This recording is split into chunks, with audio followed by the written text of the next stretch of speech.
माझा कट्टा मध्ये आपले सहर्ष स्वागत आहे.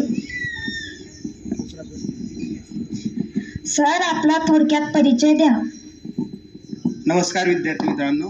नमस्कार. आज आपण इथं जो शालेय कट्टा म्हणून इथं जो कार्यक्रम घेत आहोत, तर आम्ही खूप स्वतःला लकी अभिमानास्पद समजतोय की तुम्ही मला म्हणजे जंगले सरनी आणि पूर्ण स्टाफने मला या उपक्रमामध्ये सर्वात प्रथम भाग घेण्याचा मान दिला. तर माझं नाव नरेश तडवी आहे. पूर्ण नाव सांगा, बोलायचं नाही. माझं नाव नरेश अलियार तडवी आहे. मी यावल जिल्हा जळगाव इथला रहिवासी आहे. धन्यवाद सर. तुमचे बालपण कोठे गेले? तर माझं बालपण आहे ना, माझा जन्म नाशिकला झाला, पण माझं पूर्ण बालपण हे आपल्या ह्याच विभागामध्ये म्हणजे मराठवाड्यामध्ये धाराशिव जिल्हा म्हणजे पहिला जो उस्मानाबाद जिल्हा होता तिथं परंडा तालुका म्हणून एक तालुका आहे आणि तिथं चिंचपूर हे गाव आहे. तर माझं पूर्ण बालपण म्हणजे जवळपास 12 वर्षापर्यंत मी त्या गावामध्ये राहिलोय. तर माझं जे सगळ्यात छान असं जे आपण बालपण म्हणतो ते माझं चिंचपूर या गावामध्ये बालपण गेलंय माझं. सर, तुमचे प्राथमिक शिक्षण कोठे झाले आहे? जेव्हा विद्यार्थ्यांना माझं शिक्षण आहे ना, जसं तुमचं जिल्हा परिषदमध्ये झालंय तसंच माझं पण शिक्षण जिल्हा परिषद या शाळेमध्ये झालंय.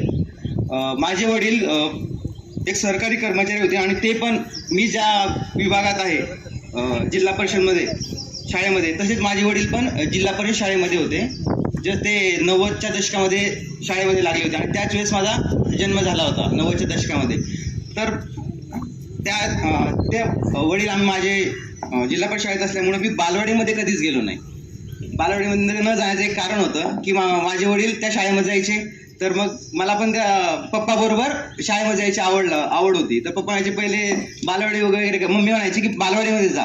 तर नाही म्हटलं, मला पप्पांसोबतच राहायचंय. म्हणजे माझे मनापासून आवडणारी व्यक्ती कोण असेल तर ती माझे वडील होते. त्याच्यामुळे मी जस्ट 3 वर्षाचा असताना, जसं तुम्ही बालवाडीला 3-4 वर्षाचा असताना जाता, तसं मी बालवाडीला न जाता 3-3.5 वर्षाचा असल्यापासून मी जिल्हा परिषद शाळेमध्ये जात होतो. म्हणजे पहिलीच्या वर्गात मी आम्हाला वाटतं 3 वर्षापासून ते 6 वर्षापर्यंत पहिलीच्या वर्गात बसलोय मी.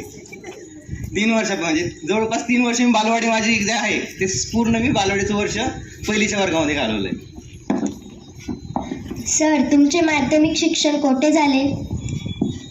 माझं माध्यमिक शिक्षण हे भूम या तालुक्यामध्ये झालंय. त्याचं कारण कसं होतं, जर तुम्ही जर असाल तर तुमचे म्हणजे आपल्या इकडले असतात ते शेतकरी वगैरे सगळं, तर ते एकाच गावामध्ये स्थायिक असतात, बरोबर.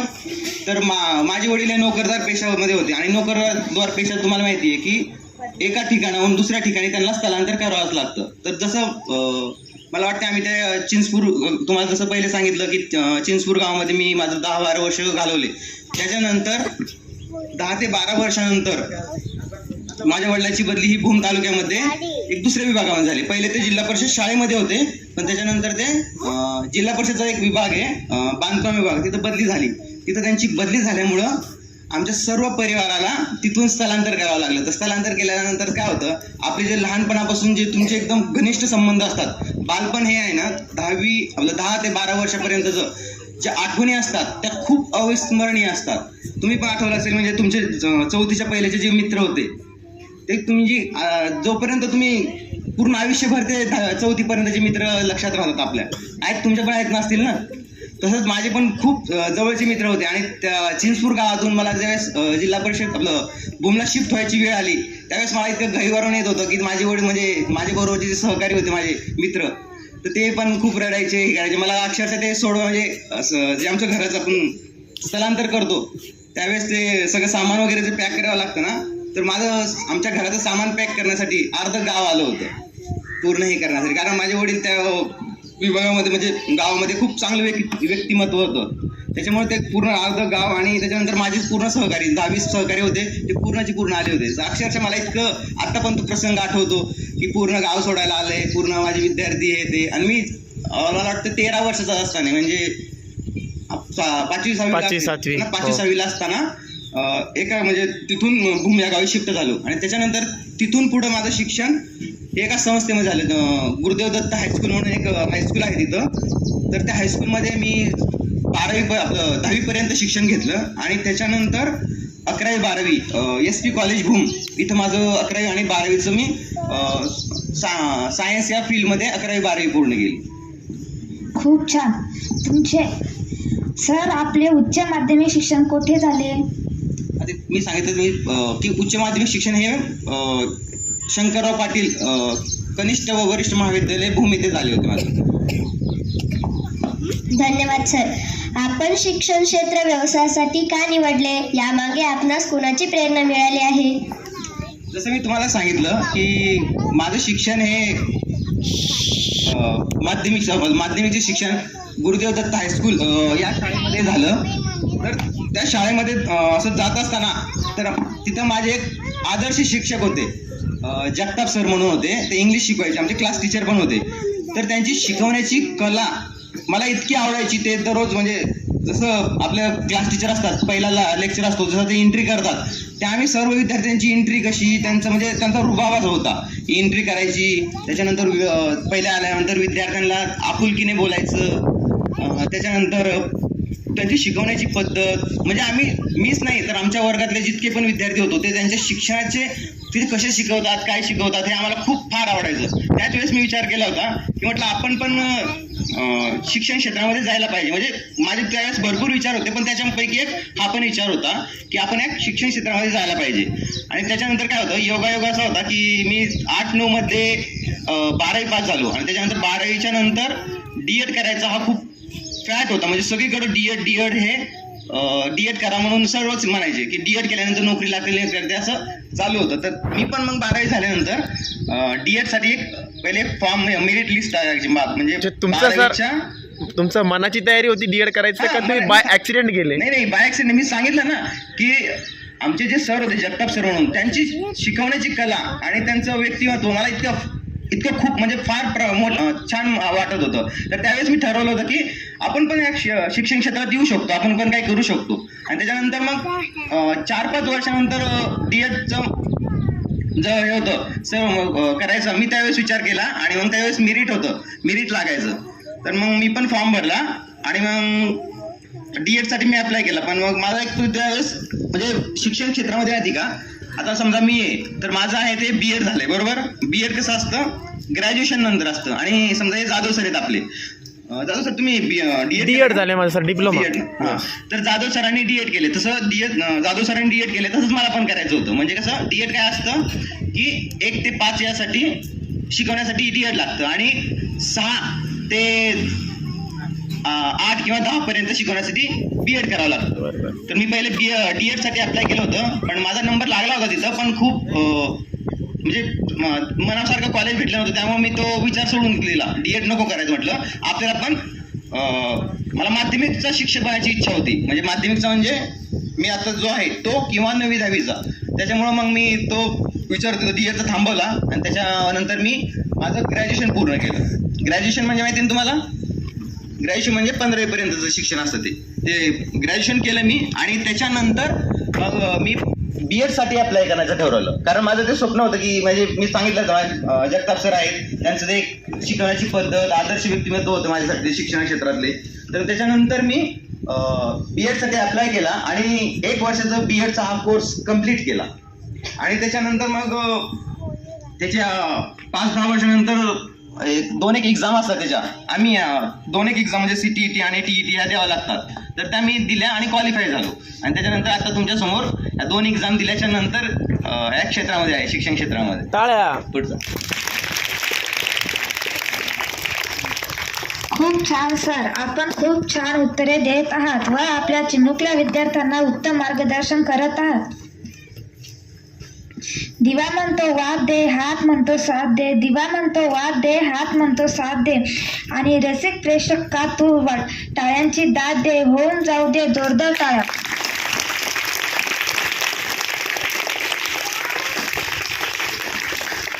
सर, महाराष्ट्राचे आराध्य दैवत छत्रपती शिवाजी महाराज यांच्याविषयी आपले विचार व्यक्त करा. मराठा साम्राज्याचे संस्थापक छत्रपती शिवाजी महाराज यांचा जन्म 19 फेब्रुवारी 1630 रोजी झाला आणि त्यांनी मराठा साम्राज्य हे मुघलांविरुद्ध लढून हे स्थापन केलं. त्यांना दीन दयाळ म्हणजे आणि पूर्ण जाती वगैरे यांच्यामध्ये एकता निर्माण करायची होती आणि पूर्ण जेवढं होतं त्यांचं साम्राज्य होतं तिथं सुख समृद्धी नांदवायची होती. त्याच्यामुळे ते एक आत्ता पण म्हणजे ते मला वाटतं ते 16व्या शतकात होते, पण आता पण 21व्या शतकात त्यांचे विचार 5-6 शतकानंतर पण आता पण प्रत्येक नागरिकाच्या मनामध्ये त्यांचे विचार आहेत की त्यांचे विचार करा की तुम्ही 5-6 शतकाच्या नंतर पण एखाद्या व्यक्तीचे विचार आतापर्यंत आपल्यापर्यंत पोहोचला. तुम्हाला पण त्यांचे विचार माहितीच असतील की कसे आहेत, ते किती महान राजे होते ते. खूपच छान गप्पा मारतोय सर आपण. तुमच्या शाळेतील सहकार्यांबद्दल तुमची भावना काय आहे?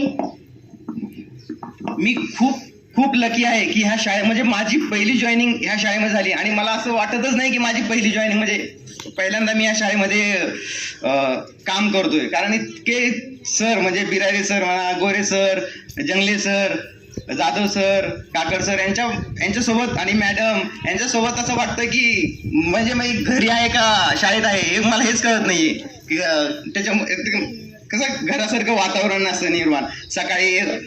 ज्यावेळेस सकाळी शाळेत होतो आणि दिवस कसा निघून जातो हा मला पण कळत नाही. त्यामुळे सहकार्य म्हणजे माझे जे सहकारी आहेत ना, मला वाटत नाही की मी आणखी 25-30 वर्ष या शिक्षण क्षेत्रामध्ये काम करेल, नंतर पण करत राहील. पण हा जो माझा अनुभव असेल आणि माझ्या सहकाऱ्यांचा सोबत जो मी टाइम स्पेंड करेल तो मी आयुष्यभर कधीच विसरणार नाही. आणि खरंच खूप म्हणजे मी स्वतःला खूप लकी समजतो की मी ह्या शाळेमध्ये रुजू झालो आणि इतके छान सहकारी मला भेटलेत. म्हणजे प्रत्येक गोष्टी समजून सांगणारे इथं सहकारी आहेत. आपले जे दहीफळे सर होते ते पण खूप छान होते. ते आणखी थोडे दिवस इथं राहिले असते तर त्यांच्याकडून पण आम्हाला आणखी खूप छान शिकायला भेटलं असतं. पण आता साळुंके सरांकडून, मॅडमकडून, जंगले सरांकडून, गोरे सरांकडून आणखी खूप काही शिकून घ्यायचंय आणि त्यांचे अनुभवातून जे मला भेटणार आहे ती मी पुढच्या आयुष्यासाठी खूप छान प्रकारे उपयोगी करेल. Thank you sir. धन्यवाद सर, सगळ्यांनी आमच्याबद्दल एवढे चांगलं कौतुकास्पद बोलले तर. आपण सांगितलेला अविस्मरणीय प्रसंग आम्हाला खूप छान वाटला. तर आपल्या जीवनातील सर्वात आदर्श व्यक्ती कोण आहेत? तर हे बघा, आदर्श व्यक्ती या फार महत्वाच्या असतात. आदर्श व्यक्ती आहेत ना, तो आपला जीवन कसा घडेल हे ते ठरवतात. त्याच्यामुळं आपला आदर्श व्यक्ती आहे ना, कधी पण आपण व्यवस्थित हे करायचं आणि त्या आदर्श व्यक्तीचे विचार आपल्यामध्ये स्वीकृत करून घ्यायचे. तर माझं आदर्श व्यक्ती हे माझे वडील आहेत. तर त्यांचे विचार मी आता पण खूप छान प्रकारे फॉलो करतो. कारण त्यांचं आहे ना, त्यांचं सगळ्यात म्हणणं आहे की आपल्या अगोदर दुसरे हे तत्व कधी पण पुढे ठेवायचं. म्हणजे आपल्याला एखादं काम म्हणजे कोणतं पण एखादं काम आहे तर आपला फायदा होण्यापेक्षा आपल्या समोरच्या व्यक्तीचा कसा फायदा होईल हे त्यांचं म्हणणं असतं. आणि ते ना इतके म्हणजे प्रत्येक कामामध्ये खूप म्हणजे त्यांना असं कोणतं क्षेत्र नाहीये की ते त्यांना येत नाही. शेती म्हणा, नोकरी पेशा म्हणा, कोणतं पण काम असू द्या ते त्यांना खूप छान प्रकारे येतं. त्याच्यामुळं मला त्यांच्यासारखं इतका तर म्हणजे हे नाहीये, पण त्यांच्यासारखा बनण्याचा मी खूप प्रयत्न करतो. आणि ते माझे रिअल मध्ये मॉडेल आहेत. म्हणजे मी पूर्ण आयुष्य त्यांच्यासाठी त्यांच्याकडून शिकण्यामध्ये घालवले आणि याच्यानंतर पण मी त्यांच्याकडून शिकत राहील. मला वाटतं तुम्ही पण तुमच्या एका आदर्श व्यक्ती असतात त्यांच्याकडून खूप छान प्रकारे शिकून घ्या काय आहे काय नाही ते. धन्यवाद सर. सर, तुमचा आवडता खेळ कोणता व आवडता खेळाडू कोणता आहे? हा खूप मजेदार क्वेश्चन आहे. कारण आपल्या इथं आहे ना सहसा सर्वांचा आवडता खेळ एकच असतो. कोणता असतो तुम्हाला पण माहिती असेल. कोणता असतो मुलांचा आवडता खेळ? कोणता रे? तुमचा कोणता आहे? क्रिकेट हा माझा पण आहे खेळ आवडता, पण इतका आवडता नाही. मला जो आहे ना पहिल्यापासून फुटबॉल खेळायची सवय खूप आहे. कारण आमचं जे मी सांगितलं प्राथमिक शिक्षण जर चिंचपूरला झालं ते असं रेवगाव सारखंच खेळ होतं, पण तिथं फुटबॉलचं ग्राउंड होतं. म्हणजे तिथं आहे ना त्यावेळेस काय क्रेज होता काय माहिती की तिथं फुटबॉल ग्राउंड वगैरे म्हणजे क्रिकेटचं पण ग्राउंड होतं पण फुटबॉलचं ग्राउंड पण होतं. तर त्यावेळेस पासून मला फुटबॉलची इतकी क्रेज आहे. तर मला वाटतं मी 5-6 वर्षाचा असताना तेव्हापासून मी फुटबॉलला स्टार्ट केलंय खेळणं. आपल्या इथं मला वाटत नाही कोणी खेळलं असेल. सर तुम्ही खेळत तुम्ही आले म्हटल्यानंतर मुलांना तुम्ही शिकवलं पाहिजे. हा शिकवून आता मला वाटतं की माझ्याकडं खेळ आणि सहलीचा विभाग आहे. Yes, तर आपण बघूया की हे करा खेळ फुटबॉल म्हणून फुटबॉल खेळशाल का रे? वेगवेगळे खेळ आहेत, ते खेळू. कोण कोण खेळणार? चला तडवी सर तुम्हाला छान प्रकारे फुटबॉलची माहिती वगैरे दिलेली आहे आणि आणि आता हा सुरुवात करणार फुटबॉल आहे. खेळ आहे, तुम्ही पहिल्यापासून खेळत आल्यामुळं मला या खेळामध्ये सहसा लिओन मेसी म्हणून कोणाला माहिती का? Leon Messi Messi football player. तर फुटबॉलमध्ये ना हा लिओन मेसी हा खूप छान प्रकारे म्हणजे फुटबॉल जो असतो तो छान प्रकारे कसा हँडल करायचा, कसा खेळायचा, त्याला खूप भारी स्किल आहे त्याचं. आणि मला वाटतं तो लास्ट जो वर्ल्ड कप होता फुटबॉलचा तो अर्जेंटिनाने जिंकला होता आणि त्याचा कॅप्टन पण लिओन मेसी होता. हा खूप छान खेळ आहे तो पण. म्हणजे फिजिकल ऍक्टिव्हिटीसाठी आहे ना खूप छान आहे. त्याच्यामध्ये स्ट्रेंथ वगैरे जे आहे ती चेक होते त्याच्यामध्ये. धन्यवाद सर. आपली प्रथम नेमणूक कोणत्या शाळेवर झाली व कधी झाली? ह्या माझ्या प्रथम नेमणूकचे सर्वांनी सगळ्यात जास्त तर कोणी पाहिलं असेल ते तर हे आपले विद्यार्थी तुम्हीच आहात. माझी प्रथम नेमणूक तुम्हाला पण माहिती असेल ना कुठं झाली आहे? आपल्या शाळेवर झाली. कारण 19 मार्च 2024 रोजी मी या शाळेवर रुजू झालो आणि जो इतका भारी प्रसंग होता म्हणजे सत्कार समारंभ. सर खरंच आम्ही जळगावकडे राहतो ना तर तिकडं एखादा शिक्षक नवीन रुजू होतो ना तर त्यावेळेस त्याचा इतकं आदर सत्कार होत नाही. तर तसा आदर सत्कार मला झाला आणि मी खूप स्वतःला असं प्राऊड फील करत होतो. अरे म्हटलं किती छान आहे. मला वाटतंय जंगले सरनी आणि गोरे सरनी खूप छान प्रकारे, साळुंके सरनी खूप छान प्रकारे माझं स्वागत केलं होतं. मी खरंच खूप भारावून गेलो होतो त्यावेळेस. इतकं छोट्याशा याच्यामध्ये मला वाटत नव्हतं की इथं आल्यानंतर माझा पहिला दिवस आणि मॅडम वगैरे इतके भारी स्वागत वगैरे करतील. तर खूप छान वाटलं होतं मला. तो दिवस मी कधीच विसरणार नाही माझ्या नेमणुकीचा. धन्यवाद सर. सर आपला आवडता छंद कोणता आहे? ते पहा आवडता छंद माझे तसे भरपूर आहेत. माझा आवडता छंद आहे ना काळानुरूप बदलत गेला. म्हणजे लहान असताना वेगळा, मोठा असताना वेगळा. तर लहान असताना आहे ना मला एक असा वेगळाच छंद विचित्र म्हणजे पुस्तकं आणि पेपर हे जे असतात ना त्याच्यावर जे चित्र असतात ते चित्र असे फाडून एका फाईल म्हणजे एखादी वही असते ना त्याच्यावर चिपकवण्याचा आणि ते परत पाहण्याचा. म्हणजे एखादा न्यूजपेपर मी बघितला तर त्याच्यावरती जितके पण छान छान चित्र असतील किंवा माझा आवडता खेळाडू किंवा आवडती व्यक्ती किंवा निसर्गाचे चित्र असतात तर मी कैचीने कट करायचो आणि त्या वहीवर चिपकायचो. त्यानंतर जे जुने पुस्तकं असतात तर त्यांच्यावरती जे छान छान चित्र असतात ना ते पण मी कलेक्ट करायचो आणि त्या वहीवर ठेवायचो. तर तो एक लहानपणीचा छंद होता. आणि जसं मी थोडं म्हणजे मोठं म्हणजे शाळेत जीवनामध्ये आलो तर त्यावेळेस मला आहे ना समजलं की आपल्याला आहे ना निसर्गाची खूप छान प्रकारे काळजी ठेवावी लागेल असं त्यावेळेस मला वाटत होतं साधारण 10-15 वर्षापूर्वी. तर त्यावेळेसपासून मी काय त्याच्यानंतर माझा एक असा छंद निर्माण झाला की झाडे लावणं हा खूप छान माझं म्हणजे मला इतका आवडणारा छंद येतो की खूप. आणि आता आपलं ह्या महिन्यामध्ये मला वाटतंय तो छंद मी इथं पूर्ण करेल आणि माझ्याबरोबर तुमच्याकडून पण म्हणजे तुम्हाला त्याची आवड निर्माण करेल. मी तुम्हाला ते निसर्गाच्या सानिध्यामध्ये घेऊन जाईल. आपली शाळा आहे ना की अशी वाटली पाहिजे की निसर्गाच्या सानिध्यामध्ये आपण ठेवली आहे. या 3-4 वर्षामध्ये आपण या शाळेला एक खूप असं छान असं पूर्ण आजूबाजूने पूर्ण झाडं लावू त्या प्रकारे करू. आणि मला वाटतं गोरे सर म्हटलेत की आपण पारस बाग वगैरे लावू. तर पारस बागेमध्ये पण आपण छान प्रकारे असे झाडं पण लावू. तर माझा जो छंद आहे तो माझ्या बरोबर तुम्ही पण माझा जोपासण्यामध्ये मदत कराल ही माझी अपेक्षा आहे. कराल ना? नक्कीच करू सर. आपण पण करायला सर्व. हो. तर ह्या हप्त्यामध्ये किंवा 15 दिवसामध्ये आपण माझ्या छंदाचं आणि तुमचं आपण मी तसं पण मेळ घालून दिलाय 7वी आणि 6वीला तो पूर्ण करूया. या पुढे.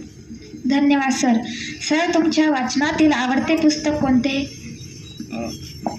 तर विद्यार्थ्यांना माझ्या वाचनामध्ये भरपूर अशी पुस्तकं आहेत. खूप आहेत पण त्याच्यामध्ये मला सर्वात जास्त आवडणार आहे the wings of APJ Abdul कलामचं द विंग्स ऑफ फायर. हे खूप छान असं पुस्तक आहे अब्दुल कलामचं. त्यांच्यामध्ये त्यांनी सायन्सचं शिक्षणाविषयी त्यांनी कसं काम केलं, मिसाईल्स मॅन कसे झाले याच्यावरती खूप छान प्रकारे भाष्य केलंय. खूप धन्यवाद सर. आमचे रेडिओ आपल्याला कसे वाटले? अप्रतिम, खूप छान. इतकं निसर्गाच्या सानिध्यातलं गाव आहे. म्हणजे तुम्ही किती लकी आहात की तुम्हाला एक बाजूला धरण भेटलंय, एका बाजूला जंगल आहे आणि खूप छान प्रकारची अशी शेती आहे. म्हणजे इथले जे पूर्ण गावकरी असतील त्यांना खूप छान असा अनुभव येत असेल. तरच उठा मस्त शेताचा. तसंच मला इथं फिरल्या म्हणजे आल्यानंतर मला वाटतं मी 2-3 दिवसानंतर पूर्ण गावाची फेरी मारली होती. काय होतं सर आपलं ते मतदान जनजागृती होती. त्यावेळेस मला 2-3 दिवसामध्ये पूर्ण गाव फिरण्याचा अनुभव आला आणि मी मस्त असं म्हणजे खूप भारी अनुभव घेतला. सर आता काय करणार माहिती का, त्यांचं लग्न झालं का ते इथं शिफ्ट होणार आहे. हो हो, त्यांना खूप आवडते रे आपण. तर इथले जे गावकरी आहेत ना, तर मी ज्यावेळेस शाळेमध्ये आलो त्यावेळेस गोरे सर आणि बाकीचे जे गावकरी होते आपले अध्यक्ष वगैरे ते पण आले होते इथं. तर ते म्हणे सर इथं खूप छान लोक आहेत म्हणे आणि खूप तुम्हाला सहकार्य करतील. तसं तोच अनुभव मला यात मागच्या 2-3 महिन्यामध्ये पण आलाय की खूप छान सहकार्य करतात हे गावकरी आणि खूप छान आहे हे गाव. खूप आवडले. आता मी माझं कसं असतं, जे पहिली नेमणूक असते ना, तर पहिली नेमणुकीतली पहिली शाळा आणि पहिलं गाव आणि विद्यार्थी आयुष्यभर लक्षात राहतात. खूप खूप छान सर. आज आपण आमच्या जिल्हा परिषद प्राथमिक शाळा देऊळगाव येथील विद्यार्थ्यांना आपली थोडक्यात मुलाखत सांगितली. खूप मजा आली आम्हाला. सर आपण आलात, आपला अमूल्य वेळ आम्हाला दिला. आपले पुन्हा एकदा मनापासून आभार.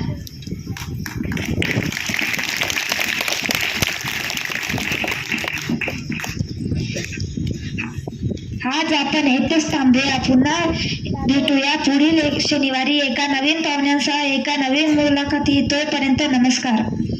धन्यवाद मित्रांनो. आपण सर्व शिक्षक व विद्यार्थ्यांनी हा कार्यक्रम शांतपणे ऐकला त्याबद्दल आपले मनापासून आभार. फुलांनी फुलांचे मन आज पहा जपले. अशा मंगल प्रसंगी आभार मानते मी आपले. धन्यवाद.